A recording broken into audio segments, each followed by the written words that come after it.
1장부터 7장까지는 제사에 대해서 말씀을 하시지요. 그리고 8장부터 10장까지는 이제 제사장에 대해서 말씀을 하십니다. 제사장이 누군가? 제사장이 뭐 하는 사람인가? 여러분, 제사장이 뭐 하는 사람입니까? 제사 드리는 사람입니다. 네, 맞는 말인데 그거보다 조금 더 높은 상위 개념의 정의가 있습니다. 제사장이 무엇 하는 사람이냐?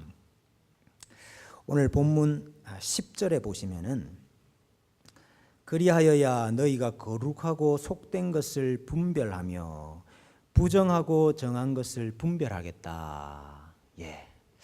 제사장이 하는 일 무엇이냐 하면 정한 것과 부정한 것, 거룩하고 속된 것을 분별하는 일입니다. 분별하는 일. 그래서 악이나 부정은 제거하는 일을 하지요. 왜 제사장이 제사 드리는 사람이냐 하면 그 제사를 통해서 이스라엘 백성 가운데 있는 무엇을 제거하기 때문입니까? 죄를 제거하기 때문에, 부정을 제거하기 때문에, 악을 제거하기 때문에. 그러니까 제사 드리는 사람입니다. 이것보다 상위 개념에 있는 정의가 뭐냐 하면 악과 부정을 제거하는 사람입니다. 거룩과 부정한 것을 판단하고 분별하는 사람입니다. 이렇게 말을 하는 것이 더 맞겠죠. 여러분 기억나십니까? 집에 색점이 생겼습니다. 내 옷에 색점이 생겼고 피부에 색점이 생겼어요. 그러면 이것이 괜찮은 것인지 부정한 것인지 누구한테 가서 진찰을 받아요? 병원에 가는 게 아니고 제사장한테 가서 진찰을 받아요. 왜 그렇습니까? 제사장이 부정하고 정한 것을 판별하고 분별하는 사람이기 때문에 그런 거죠. 예. 뿐만 아니라 거룩한 것을 지키는 역할을 합니다. 제사장이. 그래서 여러분 제사장이 하는 일 중에 성소를 지키는 일을 하죠. 성소에 함부로 외인이 왔을 때는 막고 죽일 수 있는 권세가 있습니다. 제사장이 거룩한 것을 지키는 역할을 하는 거죠. 또 여러분 성소에서 섬기는 역할을 하죠. 하나님께서 임재하시는 것, 그 수종드는 역할을 하죠. 그래서 등대에 불도 피우고 또 떡상에 떡도 진설하고 또 향단에 향도 피우고, 그래서 하나님께서 이곳에 임재하시고 예배를 받으실 수 있도록 모든 섬기는 일들을 제사장이 하는 거죠. 그래서 제사장을 우리가 가리켜서 중보자라 이렇게 말하는 이유가 뭡니까, 여러분? 제사장이 왜 중보자예요? 예, 제사장이 바로 이 일을 하기 때문에 죄와 부정과 악을 제거하고 또 하나님께서 임재하시도록 거룩한 예배를 드리는 사람, 이 사람이 제사장이기 때문에 제사장이 없이는 백성들이 하나님께 나아갈 수 있는 방법이 없는 것이요. 그래서 제사장을 중보자라 그럽니다. 오늘 레위기 6장 6절에서 7절 보니까 양을 속건 제물을 제사장에게 끌고 갈 것이요 제사장은 여호와 앞에서 그를 위하여 속죄한즉 그는 무슨 허물이든지 사함을 얻으리라. 제사장이 속죄하는 역할을 하네요. 제사장이 속죄하면 어떤 허물이든지 사함을 받을 것이다. 죄의 용서가 제사장을 통해서 오고 하나님을 예배하는 것이 제사장을 통해서 가능하죠. 이 제사장을 기름 부어서 세웁니다. 그래서 기름 부음 받은 자라 그렇게 말을 하고 그것을 히브리어로 메시아라, 헬라어로 그리스도라. 제사장은 중보자입니다. 여러분 제가 이렇게 설명하잖아요. 우리 성도님한테 제사장이 왜 중보자입니까? 이렇게 물으면 또 말 못하시더라고요. 괜찮습니다. 네, 듣고 또 들으면은 나중에 나중에 되면 다 자연스럽게 나옵니다. 예. 제사장이 중보자예요. 근데 여러분 제사장은 중보자기는 중보자인데 백성과 연합된 중보자입니다. 레위기가 이걸 잘 보여줍니다. 중보자는 중보자인데 백성과 연합된 중보자입니다. 제사장이 어떻게 백성과 연합된 사람입니까? 예, 그거 잘 보여주는 것이 바로 제물을 먹으라 하는 명령에서 알 수 있는 겁니다.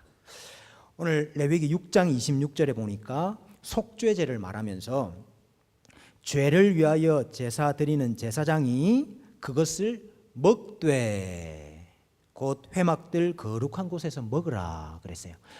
여러분, 우리 번제는 싹 다 태워가지고 하나님께 드리잖아요. 그건 남는 게 아무것도 없습니다. 그러나 소제나 또 속죄제나 속건제나 또 화목제물 중에는 하나님께서 일부를 떼가지고 이거는 제사장 너희들이 먹으라 이렇게 하신다고요.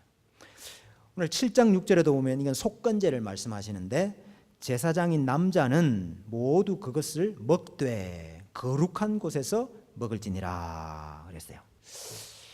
여러분, 이 제물의 일부를 왜 제사장들이 먹으라 이렇게 말씀하실까요?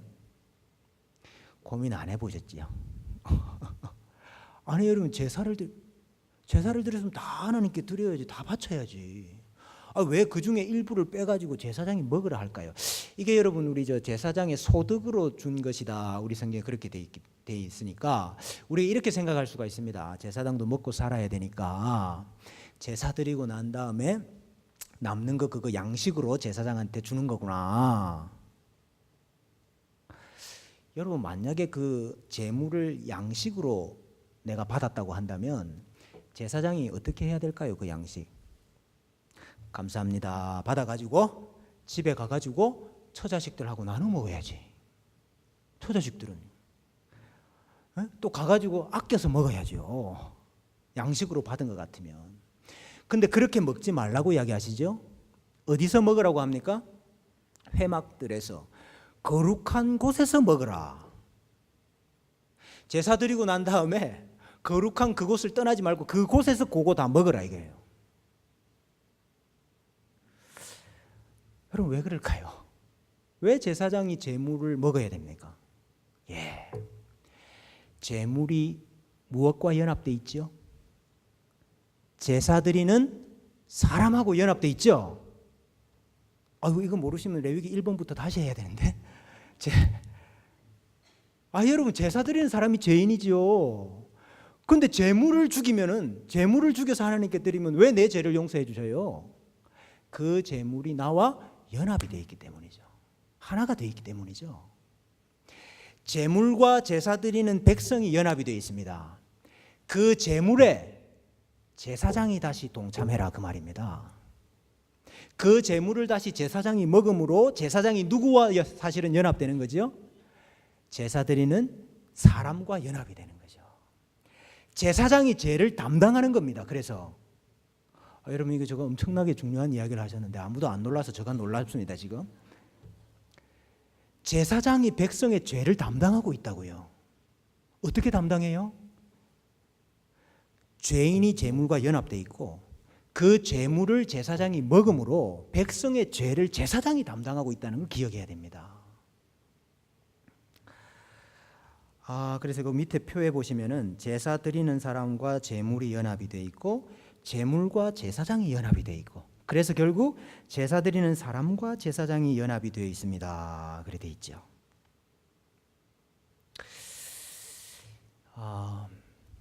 오늘 우리 읽었던 레위기 10장에 보니까 아론의 아들 나답과 아비후가 하나님께서 명하지 아니하신 불로 제물을 드리다가 불이 여호와 앞에서 나와가지고 타 죽었어요.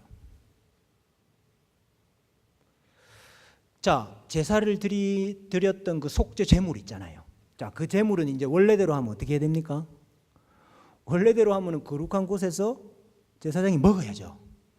근데 그 제물은 먹으면 될까요? 안 될까요?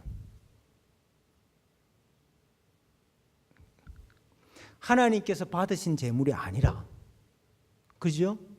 하나님께서 명하신 불이 아니라서 하나님이 받지 아니하신 제물이라 그 제물에는 제사장이 참여를 하면 될까요? 안 될까요? 안 되죠.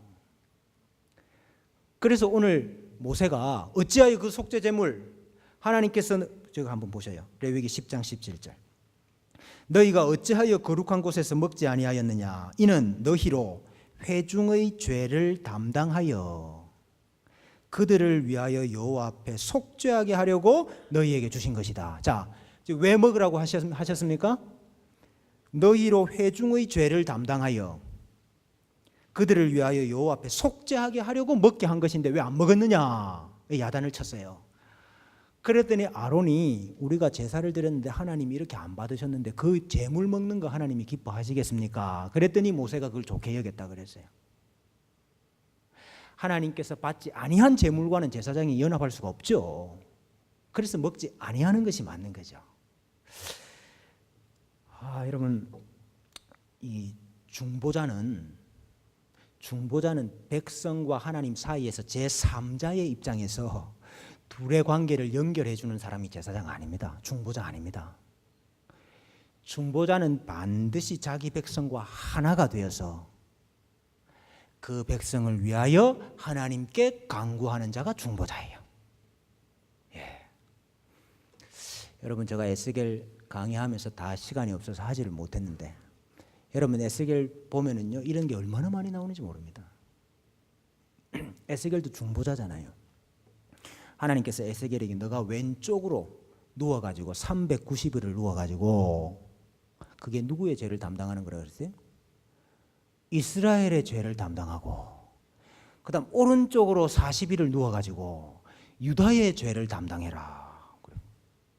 여러분, 이 제사장이자 선지자인 이 사람한테 왜 너가 백성의 죄를 담당하라고 그럽니까? 에스겔이 무슨 죄가 있어가지고.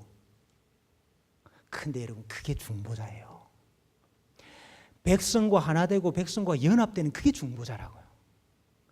여러분 호세아가 무슨 죄가 있어가지고 집 나가는 음란한 여인하고 계속 결혼해라 다시 데리고 와라 왜 그래요? 네? 호세아가 중보자기 때문에 그런 겁니다. 선지자가 중보자예요. 자기 백성의 죄를 담당하고 자기 백성과 하나가 되는 그 일을 담당하는 게 중보자예요. 오늘 제사장이 그 일을 하고 있다 이거죠. 그래 여러분 그 표가 이해가 잘 되셔야 돼요. 제사 드리는 사람하고 제물하고 제사장하고 다 연합이 돼 있다. 여러분 이게 이상해 보이십니까? 이거 이상하면 절대로 예수님 이해가 안 됩니다. 예수님 이해가 안 돼요. 여러분 예수님이 제물이시라면서요. 예수님 제물 맞습니까? 로마서 3장 25절 보세요. 이 예수를 하나님이 그의 피로써 믿음으로 말미암는 뭐로 세우셨습니까? 화목 제물로 세우셨으니. 예수님이 화목 제물이라네요. 하나님과 우리를 화목케 하는 제물. 히브리서 9장 26절 이제 자기를 단번에 제물로 드려 죄를 없이 하시려고 세상 끝에 나타나셨다. 예수님께서 제물이시지요? 예수님께서 제물이시면 제물이시지. 어린 양이면 어린 양이지. 근데 예수님 또 뭐라 그럽니까? 예수님이 제사장이라 그러잖아요. 예수님이 대제사장이라 그러잖아요. 히브리서 9장 11절 그리스도께서는 장래 좋은 일의 대제사장으로 오사 손으로 짓지 아니한 것 곧 이 창조에 속하지 아니한 더 크고 온전한 장막으로 말미암아 염소와 송아지의 피로 하지 아니하고 오직 자기 피로 영원한 속죄를 이루사 단번에 성소에 들어가셨느니라. 여기도 보니까 제사장이면서 자기 피로 제물을 드리는 제물이 되고. 여러분 이게 이해가 가셔요? 제물이면 제물이고 대제사장이면 대제사장이지. 제물도 되고 대제사장도 되고. 예수님이 요거 이해가 되셔야 되는데 제물과 대제사장은 연합되어 있습니다. 제물과 제사장이 연합되어 있어요. 그래서 예수님이 제사장이면서 예수님이 제물이 되실 수 있어요. 그러면서 죄인인 우리와 연합되어 있는 거죠. 여러분 이 제사장 제도를 이야기하면서 이미 이걸 다 보여주시고 계세요. 성경에서. 자, 제사장이 백성과 연합되어 있습니다. 이것은 제사장이 입은 옷을 통해서도 할 수 있어요. 옷. 우리 지난주에 하셨잖아요. 옷이 사람을 상징합니다. 그랬죠? 예. 근데 제사장이 어떤 옷을 입고 있느냐 보니까 에봇이라는 조끼를 입고 있어요. 근데 이 조끼에 이 호마노 2개를 달아야 돼요. 근데 그 호마노에 보석에다가 뭘 하느냐? 출애굽기 28장 9절에 10절 보니까 호마노 2개를 가져다가 그 위에 이스라엘 아들들의 이름을 새기되 그들의 나이대로 6 이름을 한 보석에 나머지 6 이름을 다른 보석에 새겨라. 보석을 차고 하나님 앞에 나가는데 그 보석에 6명 이름이 적혀 있어요. 이스라엘 12지파에. 여러분, 앞에 판결 흉패라는 게 있습니다. 네모난 판결 흉패가 있는데 그 흉패에 12개 보석을 박아놨어요. 근데 그 12개 보석에도 다 뭘 하는 거 하니까 각 지파 이름을 새겨놨어요. 하나씩. 여러분, 이건 뭘 보여주는 겁니까? 그 사람이 입은 옷이 그 사람을 상징한다고요. 대제사장이 입은 옷에는 이스라엘 12지파의 이름이 가득해요. 다시 말하면 하나님은 대제사장을 이스라엘 12지파와 동일하게 보시는 거예요. 대제사장이 바로 이스라엘 전부를 대표하고 상징하는 사람입니다. 그걸 보여주는 거예요. 제사장이 백성과 연합되어 있습니다. 여러분, 제사장이 백성과 연합되어 대제사장이 백성과 연합되어 있다는 것 보여주는 또 중요한 본문이 하나 있잖아요. 여러분, 도피성 생각나십니까? 도피성. 내가 고의가 아니고 실수로 사람을 죽였습니다. 그러면 도피성에 빨리 도망을 하죠. 그럼 여러분, 도피성에 도망을 하면 목숨은 삽니다마는 자기 집으로 돌아갈 수는 없어요. 그게 고의가 됐든 실수가 됐든 어쨌든 피를 흘렸기 때문에 그 피 흘린 자의 피가 없이는 사함을 받을 수가 없다고 이야기하고 있습니다. 그러면은 내가 도피성에서 죽어야 다시 돌아가겠네요. 그죠? 아니, 그 피를 흘린 그 사람의 피가 흘려져야 죄가 용서가 된다니까요. 근데 여러분, 나가는 방법이 있죠. 어떻게 하면 나갑니까? 도피성에 들어갔을 때에 그해 대제사장이 죽으면 내가 나의 집으로 돌아갈 수 있습니다. 왜요? 대제사장이 백성과 연합되어 있기 때문입니다. 대제사장의 죽음을 하나님은 죄인의 죽음으로 보시는 거예요.